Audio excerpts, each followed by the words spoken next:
Well, welcome, family.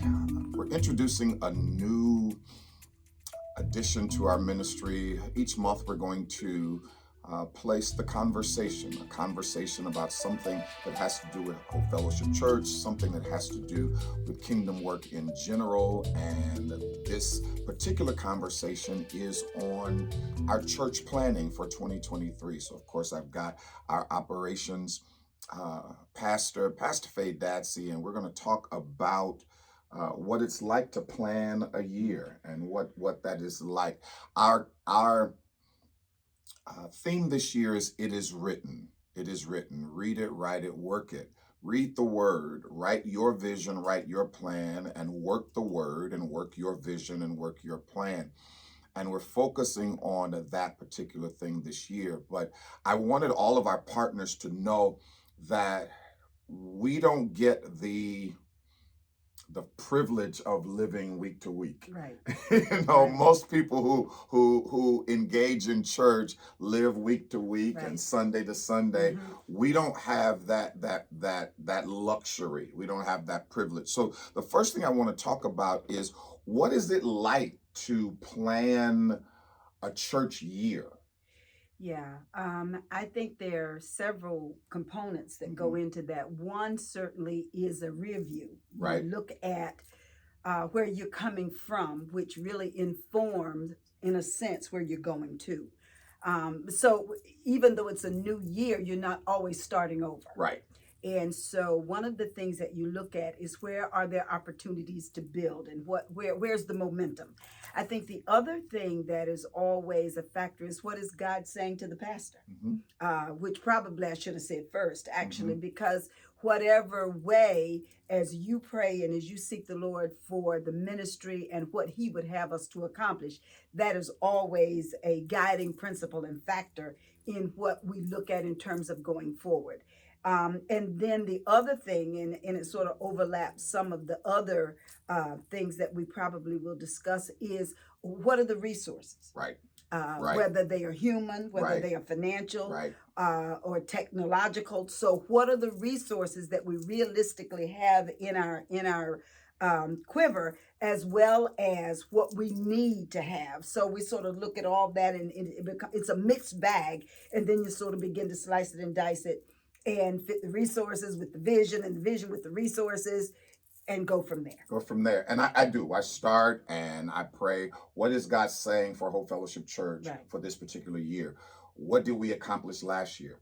What's happening in the church world across the nation in general? What's happening in our community? Because we are only a part of the kingdom effort in this particular region. When Paul wrote to the church at Galatia, it was a circular letter. The church was considered all of the different groups. And so we play our part. And so as I prayed and thought about this particular year, it became clear for me that we were going to concentrate on the written word, the written word. We thank God for every other utterance. We thank God for prophecy. We thank God for all of that. But we were going to focus on the written word, because I saw as a pastor that many people are trying to live from prophetic word to prophetic word to prophetic word to prophetic word. And they are in a lot of confusion because they don't know the written word. Yeah. And so when Jesus, and here's what birthed it, when Jesus fought the devil in his mind after fasting for 40 days, every time the devil would offer something, Jesus's response was, "It is written. It is written. It is written. It is written." The other part is that, and I'm guilty of it. The Bible says, we'll write the vision and make it plain. On a personal level, I'm not a vision board guy. I'm not a write down these. I'm not I know what I'm supposed to do. I get up and do it. But I now see value in holding yourself accountable by writing it down. And so we want to ask our people to do that and then put it to work, because you can do a whole lot of writing and a whole lot of reading. But ultimately you got to do some work. You got to do some work. Let's talk about the bullet points and the different pieces. You talked about, we know our focus.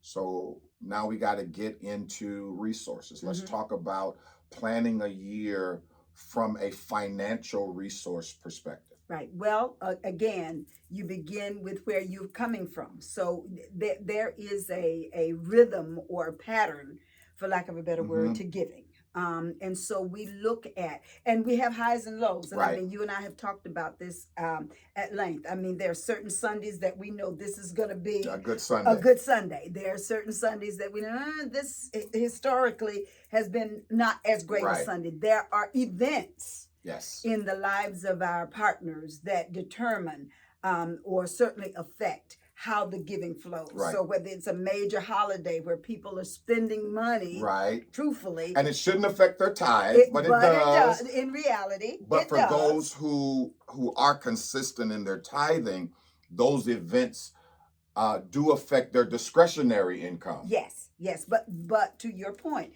there are those that no matter what, Right. their tithe is their tithe. And I thank God for you. I thank God for you. We're counting on you.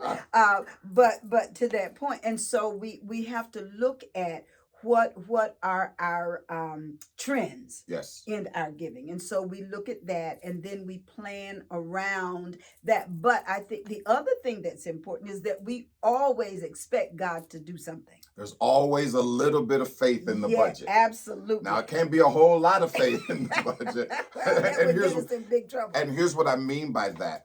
We look at what the giving was over not just last year, but what has it been over the last 3 years or so. And then we look at that, and then we may add a percentage to that to say we believe that giving is going to go up 3% or 4% this. But then there may be a project, or there may be several projects that we put in the budget, believing God that, okay, He is going to supply this need. This particular thing does not add up with the trend. Right. The other thing that we factor in is that we also consult our CPA. Absolutely. Who holds us accountable and keeps us fiscally sound and solid to say what's inflation, what's happening in the marketplace. For instance, this year she gave us a percentage that Bishop and I both said, "Oh my God, 9%. 9%. When you plan your budget this year, ratchet up 9% your expenses by 9. So we're looking at perhaps a 3 to 4% increase in giving, but a 9% increase in expenses." Yeah. So you don't have, I'm not an accountant, and you don't have to be a mathematician to know that is a problem. That is a problem. And so when you know that that's off the top, 9%, and then as a policy in our church, we give a cost of living adjustment to our employees. So that is a policy in our church, because I don't think that the church should be a bad employer. Amen. I just don't believe in that. I think the church should be a good employer, and that when people speak of working at a church, that should be a good experience. You know, and I just want to, from a human resources perspective, jump in. This isn't a part of this, but I think that is really, Bishop, a great philosophy, and that includes not only compensation, it includes facilities, it includes resources. We really do our best. We do. To make sure that the people that work for Hope Fellowship Church have what they need to have and are compensated fairly. Absolutely. That's important. I know that's important to you. It's and that's important. Been the way that we conduct business. That's what we do. My thing is, we're not going to be Pharaoh. You know, Pharaoh asked the people to make brick without straw. And that's just not going to be the church. And that has been, that has just been my standard. That has been my standard. And I'll let you all know, okay, we can't do that. But we can do this. I always ask you, okay, what do you all need? Do we need a new computer? Do we need this? Do we need that? Does something need to be repaired? That's not just, we're not just eking along just with bare bones. I don't want 3 little men running to keep your computer on. Talking about this is the Lord's work. No, we're not doing that. But that's important because it speaks to who we are. Yeah. It speaks to who we are. A part of that financial resources is the whole issue of not only having a dimension of faith, but letting our CPA tell us real truth. Yes. Real truth, so that we don't end up in later in the year with revenue and expenditures all out of whack because we didn't properly plan. I remember several years ago, we spent an inordinate amount of time dealing with our budgeted items. Let's put everything in the budget, because what ends up happening when you don't do a good job at putting together your budget items, then there's all this miscellaneous, so the miscellaneous section can't be the largest section of the budget. Right. So we've done a lot of work with that. And then we just walk by faith. Right. We just, and let me just be honest, and preachers and pastors talk about this all the time. Your friend will call, how was church on today? Oh, the Lord blessed and it was powerful, blah, blah, blah. Kevin Long always says everything was great but the preacher. I'm like, man, shut up. But then when you get that report, it can ruin your day. It can ruin your day. It can really change your mood. It can change your mood. And one of the things that we've instituted this year, or really Q4 of last year, is letting people know what they did, what percentage of our budgeted did we actually give. Now, here's the other thing that I think with that we need to change, and it's part understanding. So they'll get up in Hope News and say, we did 80% of our budget. And people was like, they'll clap. Right. And I'm sitting there like, what y'all clapping for? What are y'all clapping 20% for? short. We're 20% short. We are 20. What would happen in your budget if you were 20% short? 20% short. And we appreciate the 80. We appreciate the 80, but we're 20% short. Right. And so we have to look at that. You talked about financial resources, then we start to look at human resources tied to programming. One of the things I look at in programming is, one, what do our people need? And so we analyze the preaching, we analyze the teaching, we analyze the program. What do our people need? But also, what's the schedule of our people?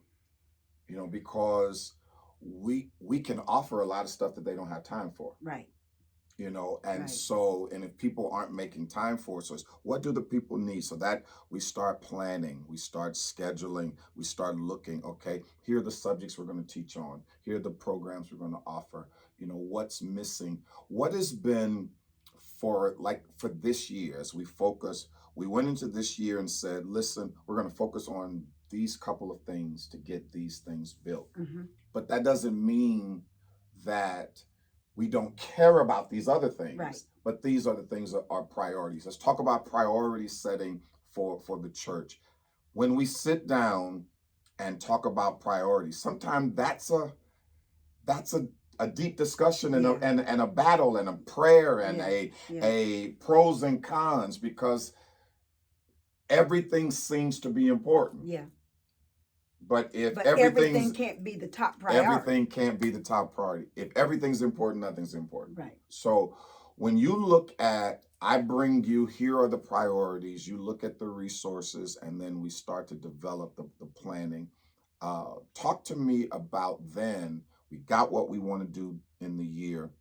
Talk to me about managing that from week to week. Well, that in and of itself presents a challenge. I mean, I think that you have to really be in tune to what's evolving. Okay. And so we have all of these plans, but the other piece of that is the timing. Right. So we have a weekly calendar. We have the church-wide calendar. We have the execution calendar. Right. So on any given day, we're looking at three different calendars to see where the touch points are. Where is it jibing? What's dropping off? So it is not a simple process. It's not simple. And it's not easy, but it is absolutely imperative, because what happens is that, and you and I have talked about this, we have a talent deficit, not Yes. only in Hope Fellowship Church, In but the in this surrounding. region. Yes. And so what happens is when you don't have the right people with the right skill sets to execute, then what that does is it puts a drag on the line for moving forward with almost everything else. So that requires even more juggling, Right. to make sure that you don't just have stuff on paper that's not getting done. Because as you said earlier, you can write it down, but if nobody is marshaling it, Right. it's just words on paper. That's a powerful, powerful understanding, because we have, in all candor, we've had situations over the last year or so that we planned to do something and we didn't get it done. We couldn't get it done. And it was because we couldn't get it done because we didn't have the people to get it done. Did not have the people. We knew it needed to be done. We had planned for it to be done. But at the end of the day, there was a person that needed to do it. Right, right. Which is a part of, which is, I think, the next step of my leadership, is not allowing ourselves to walk out of a meeting with a plan that doesn't have a person. Well, the plan without a person is a pipe dream. Right. And so we'll announce that we're gonna do this, and people are so excited. Yay, that y'all are gonna do that for us. Right. You know, and it doesn't work. And then we get frustrated. You all get disappointed, right, because you're excited about something that you need. But in many cases, we just don't have the personnel because we can't pull it off. Yeah. But here's the other thing. You mentioned our planning and execution calendar, which is something that we instituted last year. Mm-hmm. Let's talk a little bit through that. What the planning and execution calendar is that we have every initiative that we are intending to do. But now we have it planned out that this is when it needs to launch. Right. This is when it needs to start. Right. This is when it needs to be communicated to the congregation. This is when it needs to be marketed and publicized. This is when final approval needs to be given. Right. And so we have step by step, because there can be, and it's happened to us, something needs to happen in November. Mm-hmm. But in order for it to happen in November, it needed to start in August. Right. And then we wake up, we wake up November 1st, and now everybody's scrambling. Everybody's scrambling to get it done. But what we learned is that when we have to dedicate full time and resources human resources to scramble to get something done, that means we've left 55 other things undone. That's right. So the planning and execution calendar has helped us tremendously. And so we know if this is going to happen in April, it needs to start in February. Right. And I think one of the things that is important to you, Bishop, and to us as staff is that the last thing that we want to do, even if you guys don't know it, we don't want to let you down. We don't want to let you down. We've written this out. Mm-hmm. We've said, and we've gathered data. This is important to our partners. We want to make good on it. And so the last thing that we want to do is overpromise and underdeliver. Absolutely. So all of this managing and watching and monitoring is a part of living up to our own standards. Absolutely. And part of that, we knew coming into this year that we were preparing for growth. Yes. Major. The wave is coming. Yeah. It is coming. And it started. It started. And even before the Lord said, use 2023 to prepare for growth. Don't try to grow. Right. You're going to grow organically. Right. It's just going to happen. But don't try, prepare for next year. So we're working out a whole bunch of stuff.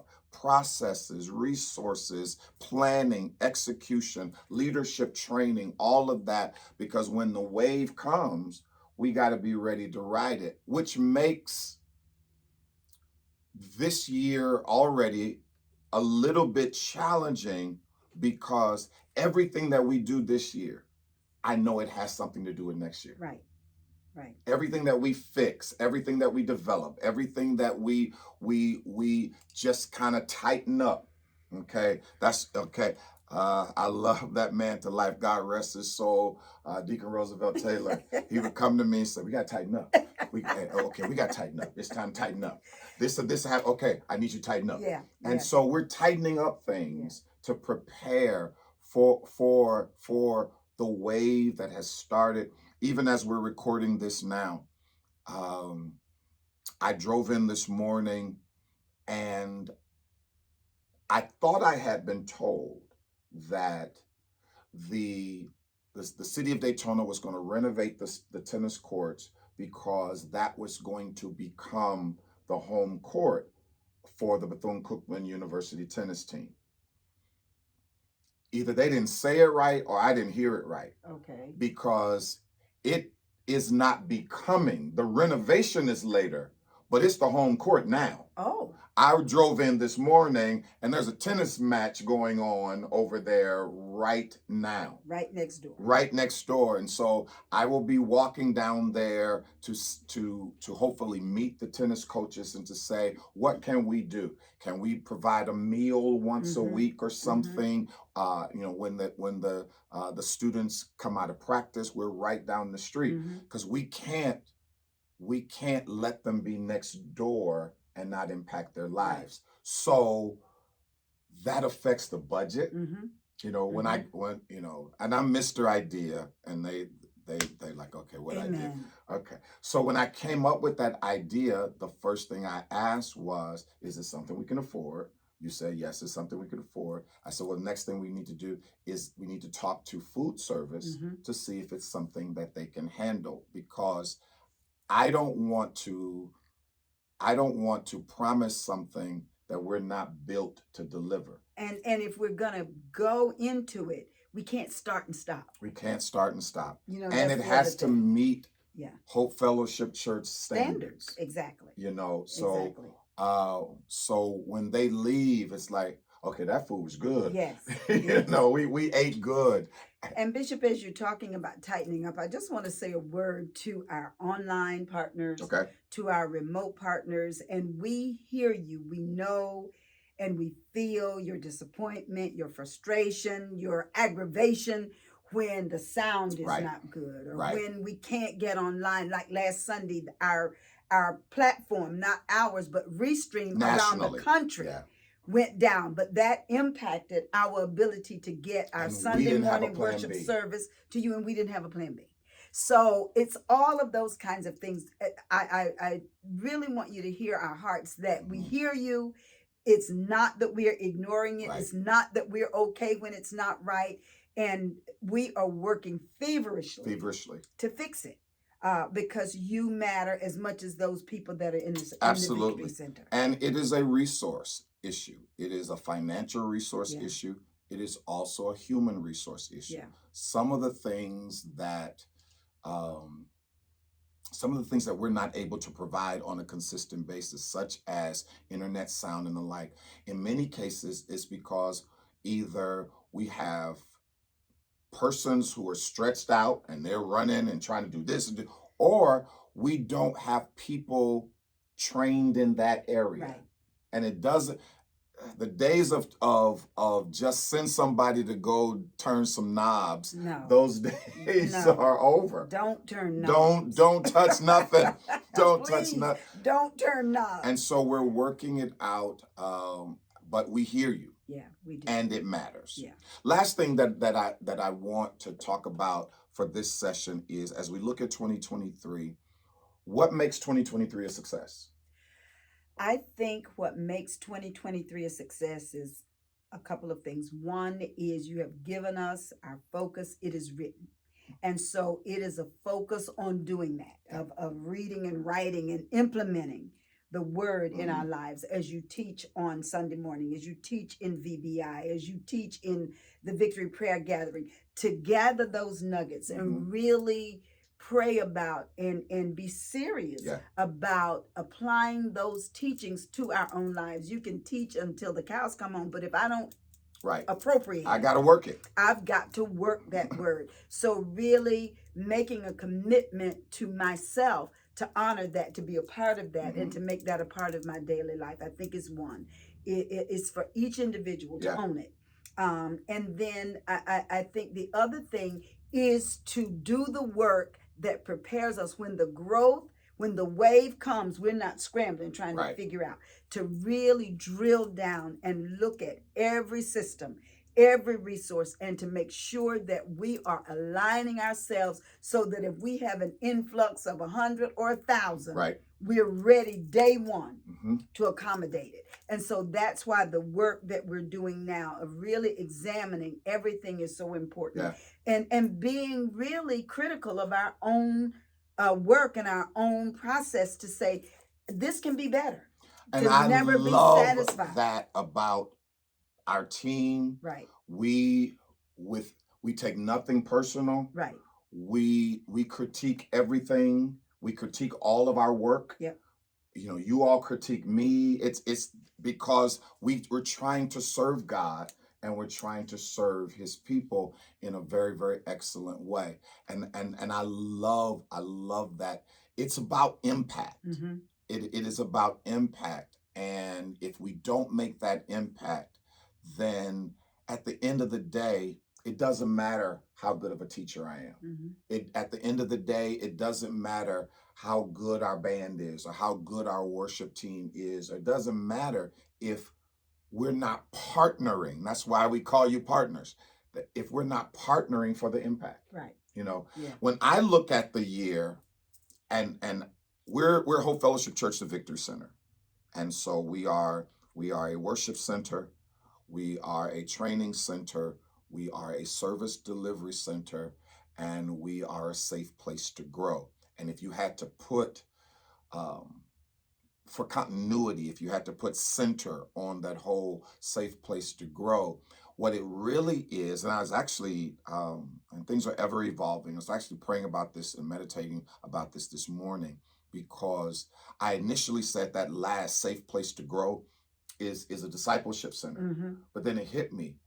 The discipling is happening in the training center. That's where we're teaching people how and training people how to be who they're supposed to be in God. That safe place to grow is really a individual growth center. That this is a place that is safe for me to grow as an individual. And so I judge the year on how powerful are the worship experiences. That's our worship center.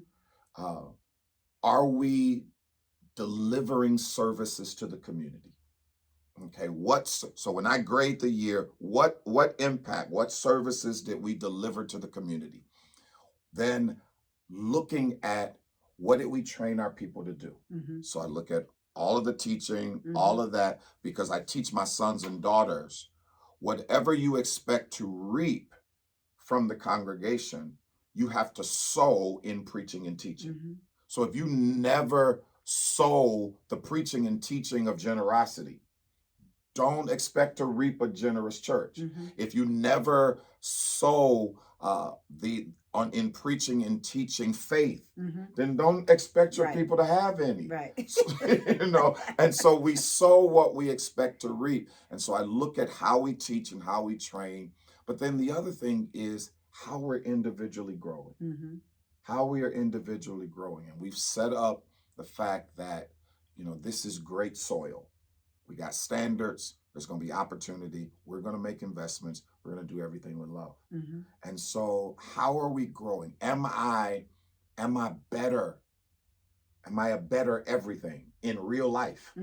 Yeah, in real life. Am I a better, not in my imagination, but am I a better person in real life? Am I a better pastor in real life? Am I a better husband? Am I a better father? Am I a better human being in real life? And that's how we judge it. And then did we run a good business? Did we run operationally? Did we run a good business? That's why she's pastor of operations. She does the day-to-day, and it's her responsibility to make sure that we're running a good business, from human resources to financial resources to facilities. Are we running a good business? Because I don't think City of Daytona, Brown and Brown, International Speedway should run their business any better than we should. that we run our business. That's right. You That's know, right. And there is that's a really important point, because I think many times people don't think about the business side of the church, but they're really you can't pay bills on a shout. Right. You have to have money. Right. And Bishop, they laugh, but I take every dollar. This money, they laugh. He's laughing. He's laughing. Y'all should see these meetings and these conversations. But I take every dime that people pay in tithes and offerings seriously. Absolutely. And so in all candor. It really, and they laugh at me because I can be really a tightwad at times. But it's important.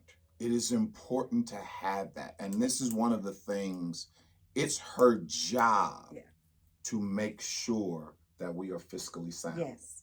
And if that means saying no to me, you're going to have to do that next year, because we ain't budgeted to do that this year. You're going to have to do that in 6 months. Now, I'll put some money away in order to do that, but that's her job.